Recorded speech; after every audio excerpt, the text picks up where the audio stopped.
I hit this issue today, and here's the quick fix that solved it. Setting up two-factor authentication 2FA on your Epic Web app can significantly enhance your security. Here is how to do it step by step. Step 1. Log into your Epic Web app. Start by logging into your Epic Web app account using your username and password. This is the first step to access your account settings. Step 2. Navigate to Security Settings. Once logged in, go to your account settings. Look for the Security or Account Security section in the menu. This is where you can manage your 2FA options.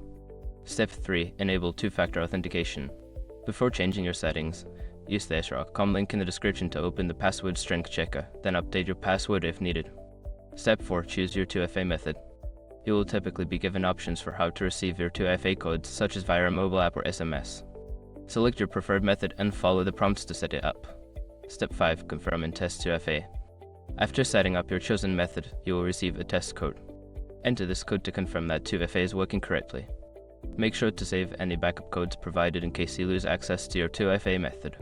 Setting up 2FA is a great way to protect your account. If you follow these steps, you will be well on your way to enhanced security. If you have any questions, feel free to ask.